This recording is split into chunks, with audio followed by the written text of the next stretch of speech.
Hay películas que nos sacuden por dentro, que nos hacen detenernos y reflexionar sobre lo que realmente importa. Casa de Arena y Niebla es una de esas. ¿Usted es Katy Nicolo? Sí. ¿Esta es su casa? Observamos que dentro de una disputa legal hay mucho más en juego. La película nos enfrenta a la realidad de cómo la posesión y la propiedad pueden convertirse en batallas de identidad y sueños de supervivencia.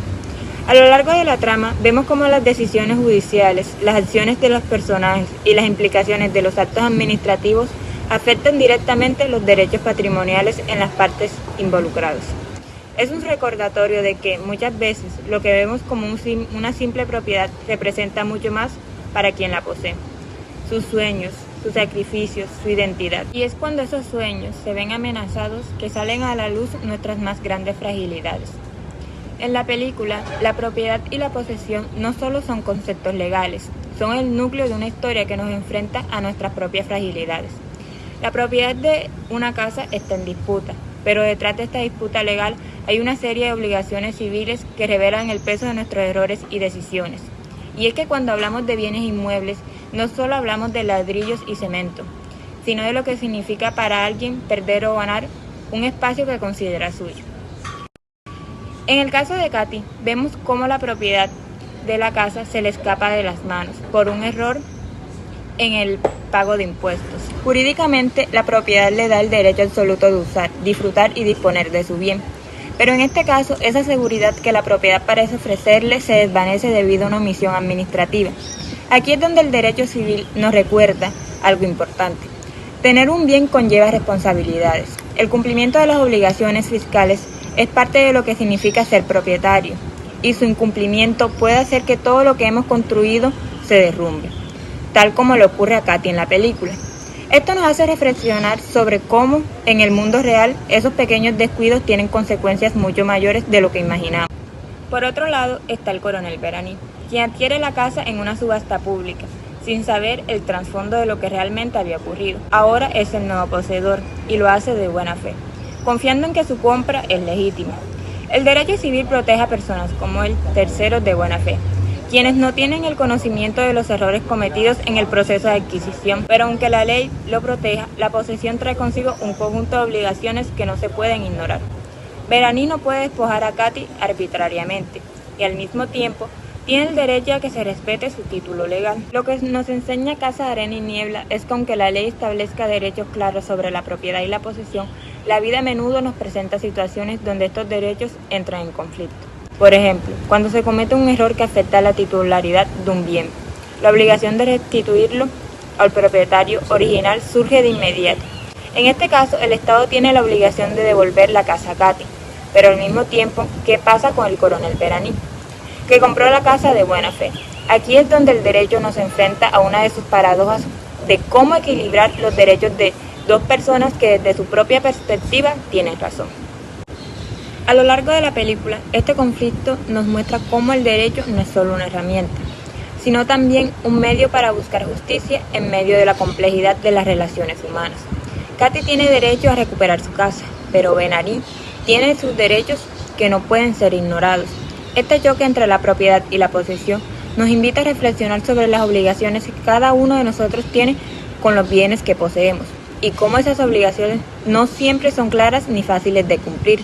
La película comienza con la subasta de la casa que pertenece a la protagonista, Katy.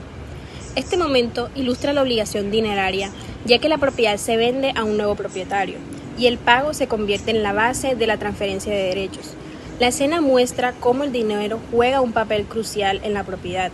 Cuando el nuevo propietario, Veraní, habla sobre la inversión que hizo para comprar la casa y se evidencian las obligaciones pecuniarias que tiene hacia el banco. Su justificación de haber pagado una suma considerable por la propiedad resalta la importancia del dinero en la dinámica del conflicto. Los elementos de las obligaciones en Casa de Arena y Niebla se evidencian a través de la lucha de los personajes por sus derechos, mostrando cómo el incumplimiento y la interpretación de estos elementos pueden llevar a consecuencias drásticas y conflictos legales. El sujeto se refiere a las partes involucradas en la obligación, que pueden ser un acreedor, quien tiene el derecho de exigir, y un deudor, quien debe cumplir con la obligación. La relación entre la protagonista y el nuevo propietario de la casa evidencia los intereses y derechos de ambos. El objeto es el contenido de la obligación, lo que debe hacerse o entregarse. Puede ser una prestación de dar, hacer o no hacer. La propiedad misma es el objeto de la disputa, ya que ambas partes reclaman derechos sobre ella. El nexo vendría siendo la relación que existe entre el acreedor y el deudor, que les otorga derechos y deberes recíprocos. En la película, la conexión entre los personajes es lo que los lleva a actuar para defender sus derechos sobre la propiedad. Ahora, hablando del desistimiento expreso y tácito. El desistimiento expreso se pudo haber dado si Beraní hubiera decidido devolver la casa a Katy y renunciar a sus derechos como comprador. Y en el desistimiento tácito se puede inferir cuando, al final, Katy abandona su intento de recuperar la casa y acepta la situación. ¿Usted es Katy Nicolo? Sí. ¿Esta es su casa?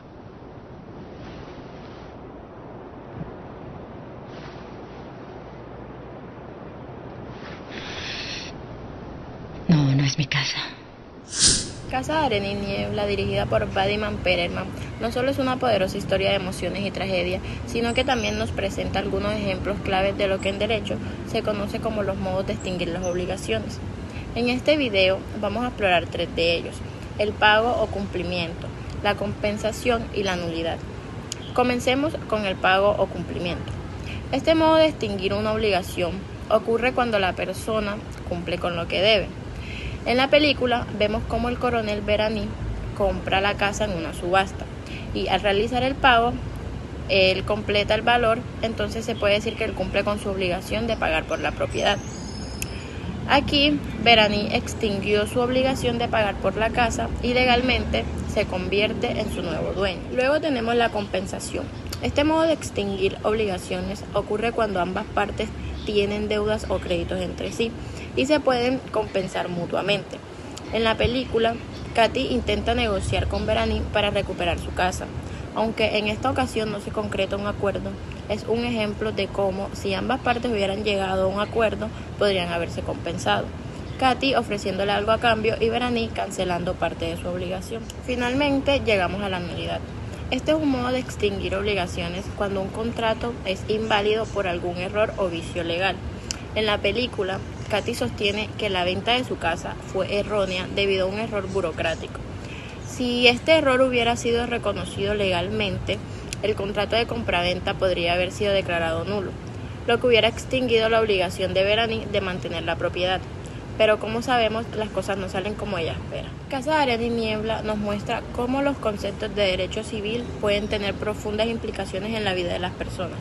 Pago o cumplimiento, compensaciones y nulidad son solo algunos de los modos de extinguir las obligaciones que se reflejan en esta trágica historia. La obligación de restituir. Si se llegara a declarar la nulidad de la venta de la casa, surgiría una obligación de restituir para Beraní, quien tendría que devolver el bien a Katy. Esta figura está relacionada con la obligación de devolver las cosas al estado anterior, en caso de una venta que se declara nula. En este caso, Katy podría recuperar la propiedad y Beraní tendría derecho a que se le restituyera el dinero que pagó por la casa. Otra figura que podemos relacionar con la película es la indemnización de perjuicios. Tanto Katy como Beraní sufren perjuicios como resultado del error en la subasta. En Colombia, el derecho civil contempla la indemnización de perjuicios como una forma de resarcir los daños sufridos por una de las partes en un contrato o en una relación jurídica. En este caso, Katy podría reclamar los perjuicios morales y materiales que ha sufrido por haber perdido su casa, mientras que Beraní podría reclamar una compensación por el hecho de haber invertido en una propiedad que posteriormente se le quitaría. Otra figura que relacionamos son los vicios o errores en el consentimiento. Un elemento importante en el compraventa de la casa es el error en el consentimiento, que en Colombia está regulado por los artículos 1508 y 1510 del Código Civil. Beraní adquiere una casa en una subasta que en principio parece válida, pero si se demuestra que el error administrativo afectó la legalidad de la subasta, esto podría significar que hubo un vicio en el consentimiento, lo que podría llevar a la nulidad de la compraventa. También puede relacionarse con el tema de las obligaciones civiles y la indemnización desde la perspectiva de la responsabilidad civil extracontractual y el daño causado a una persona por un error administrativo.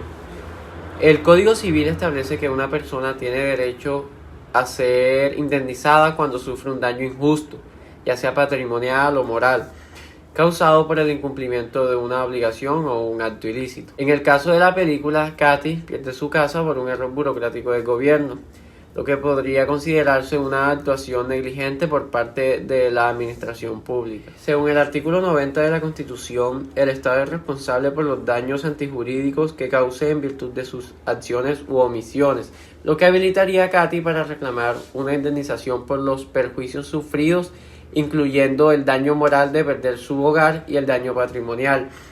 En el conflicto entre ella y Verani también se podría discutir el concepto de enriquecimiento sin causa.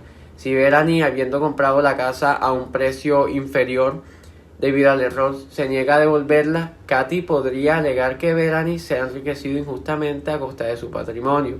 Entonces esto podría dar lugar a la restitución del inmueble o una compensación económica. La indemnización en este contexto sería tanto por los daños materiales, que es el valor de la casa, como por el daño moral derivado de la angustia sufrida. Entonces esta película refleja una situación donde en un escenario similar en Colombia se podría aplicar la normativa sobre responsabilidad civil extracontractual e indemnización por los daños causados por errores administrativos o enriquecimiento sin causa. Si te ha gustado y quieres aprender más sobre cómo el derecho se refleja en el cine, no olvides darle like y suscribirte a nuestro canal. Gracias.